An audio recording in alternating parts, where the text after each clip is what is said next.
Bienvenidos. En este video vamos a hablar de las estructuras repetitivas. Hay ocasiones en las que debemos o tenemos la necesidad de repetir algunos procesos lógicos más de una vez. Y pues sería un desgaste de recursos, no solo humanos, sino un desgaste de recursos de máquina. Ponernos a copiar y copiar y copiar un código para elaborar unos procesos repetidas veces cuando el proceso lógico es el mismo, ¿ya? Entonces, en ese caso, usamos las estructuras repetitivas. Existen tres estructuras repetitivas básicas que son las con las que se trabaja en programación. Y la primera de ellas es la estructura para, la estructura for. La segunda es la estructura mientras que o estructura while. Y la tercera es la estructura do while o haga mientras que, ¿ya? Entonces, para entender esto vamos a enfocarlo por partes. En el presente video vamos a hablar únicamente de la estructura para o de la estructura for, ¿ya? Y en el posterior video hablaremos de la estructura mientras que. Entonces decimos que la estructura para se utiliza cuando una acción se repite más de una vez, pero hay una condición. Debemos conocer dónde comienza el ciclo y dónde termina el ciclo. O sea, debemos tener un límite inferior del ciclo y un límite superior del ciclo, ¿ya? Entonces, para poder llevar ese control usamos una variable de iteración. Una variable de iteración, que es la variable que vamos a ir incrementando desde su valor mínimo hasta llegar al valor máximo. Y cada vez que se efectúe ese ciclo, cada vez que esa variable vaya moviéndose dentro del ciclo, se va iterando y va repitiendo el proceso con el mismo código, sin necesidad de estar escribiendo el código repetidas veces, solo una vez.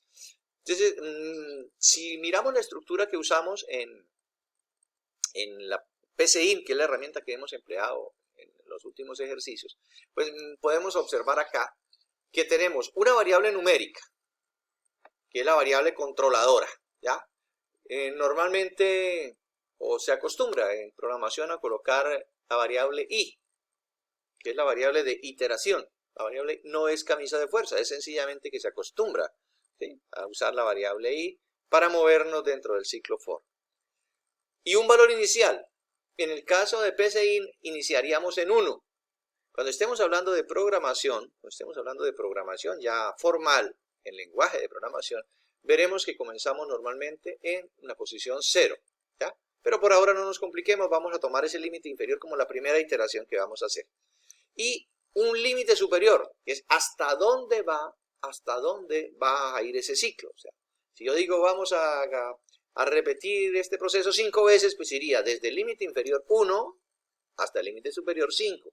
Incremento de 1 en 1.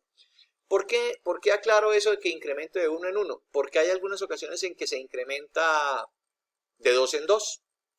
O hay incrementos de 3 en 3. Cuando estemos trabajando algunos ejercicios lo entenderemos de mejor manera. Por ahora vamos a trabajar con la iteración 1, ¿sí? O el incremento 1, que en el caso de PCIN lo trabajamos como un paso. Y aquí entre la instrucción para y la instrucción fin para tenemos la secuencia de las acciones que vamos a repetir. A ver, esto vamos a entenderlo más fácil con un ejercicio. Se nos plantea este ejercicio. Elaborar un algoritmo que lea la edad, el estado civil, el sexo de 10 personas. Y nos pregunta, ¿cuántas personas son mayores de edad? ¿Cuántos son hombres? ¿Cuántas son personas casadas? ¿Cuál es el porcentaje de esas personas con respecto al total? ¿Y cuál es el promedio de edad del grupo? ¿Qué debemos leer? La edad, el sexo, el estado civil. ¿Ya? Bueno, pues dice, dado que conocemos el límite de datos a registrar, se recomienda el uso de una estructura repetitiva tipo para. ¿Por qué estoy diciendo de una estructura repetitiva tipo para? Porque conocemos el límite donde comienza y conocemos el límite donde termina. Perfecto. Entonces, observen acá. Sabemos dónde comienza el límite inferior. 1. En el ejercicio dijimos que vamos a grabar los datos de 10 personas. El límite superior, 2. Incremento, 1. Y las acciones a repetir, pues es grabar esa información. ¿Sí? Grabar la información que nos piden acá. Listo. ¿Y qué debemos tener como datos de salida? Pues debemos tener un contador de personas mayores de edad porque nos piden que cuántas son mayores. También nos dicen cuántos son casados, entonces debemos tener un contador para los casados. Si nos dicen el promedio de edad, pues hombre, breve, ¿no? Si el promedio de edad, pues sencillamente es, ¿en qué consiste el promedio? Sumar todas las edades y dividir por 10, que es la cantidad de personas que tiene el presente ejercicio. Entonces ya el código en PCIN sería más o menos este. Por acá lo tengo yo en PCIN, vamos a mirarlo. Entonces observen. Acá hay un mensaje, bienvenido, registra los datos de 10 personas como para ambientar al usuario, ¿cierto? Para indicarle qué es lo que debe hacer. Y tenemos, inicia el ciclo para desde 1, que es el valor inicial, hasta 10, que es el límite superior. Límite inferior 1, límite superior 10, con paso 1, porque vamos a hacer vueltas completas, ¿cierto? Y en cada paso yo voy a grabar la edad. Listo. Primero, la edad, la leo. Y la edad la voy a ir acumulando. Ese acumulador, porque acuerde que me va a pedir, más adelante me pide el promedio de edad. Y para el promedio de edad necesito saber cuánto suman las edades. Entonces con este suma de edad que coloqué acá, voy acumulando las edades que se van ingresando. ¿Listo? Listo. Luego, como ya leí la edad, pregunto, ¿esa edad es mayor de 18? ¿Mayor o igual? Función sí, una función de comparación. Si es verdad que es mayor de 18, entonces tengo que contarlo, porque hay un lado donde me pregunta, una parte del ejercicio me dice cuántas personas son mayores de 18 o cuántos son mayores de edad. Entonces sencillamente incremento la variable mayores, la incremento en 1. Ya, y listo. Luego me arroja un mensaje, digita el sexo. 1 si es hombre, 2 si es mujer. ¿Por qué coloco 1 o 2? Porque es que puedo cometer errores de ortografía si escribo la palabra hombre. De pronto lo escribo todo en mayúscula, de pronto uno lo escribí en mayúscula, el otro lo escribí en minúscula, y eso me iría a arrojar errores. Entonces es más práctico asignarle un valor o un carácter numérico a cada tipo de variable. 1 si es hombre en este caso, 2 si es mujer. Y la leemos. Y pregunto, si el sexo es 1, pues quiere decir que es hombre, ¿cierto? Entonces, si el sexo es 1, sencillamente incremento la variable hombres en 1. ¿Ya? La incremento, o sea, lo cuento, lo voy contando. Luego hago lo mismo con el estado civil. 1 si es soltero, 2 si es casado y 3 si es otro. ¿Qué me está preguntando el ejercicio? ¿Cuántos casados hay? Entonces, sencillamente, acá estoy leyendo los casados.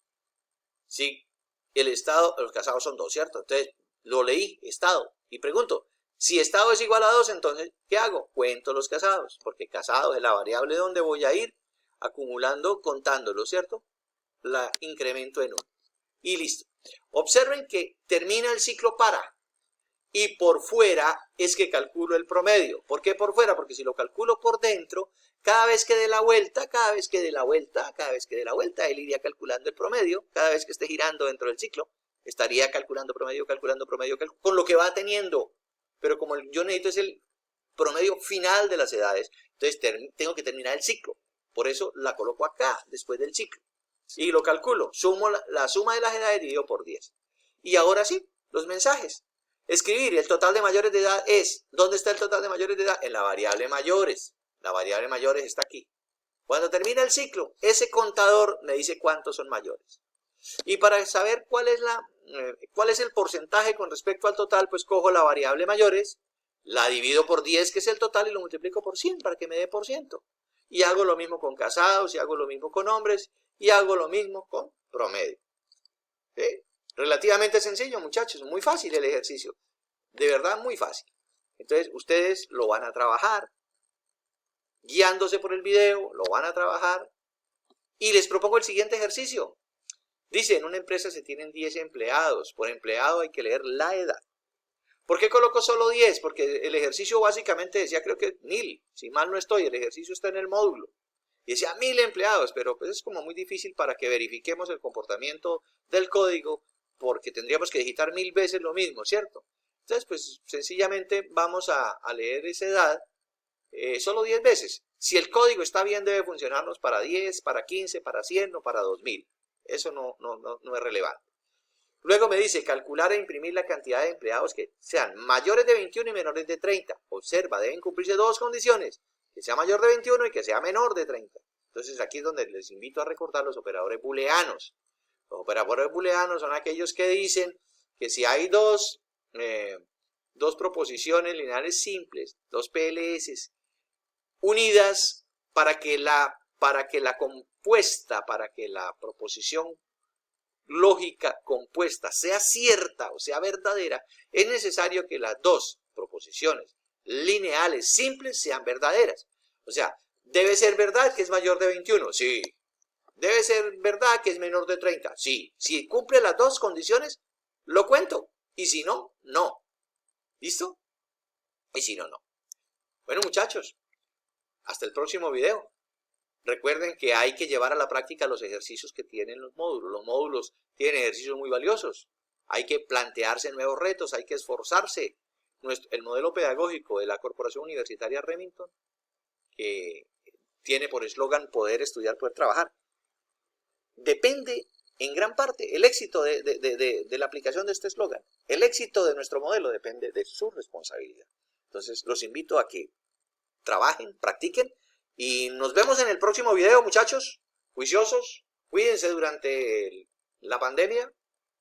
Usted sabe que el remedio para la pandemia somos cada uno de nosotros y nuestra responsabilidad. Nos vemos, muchachos.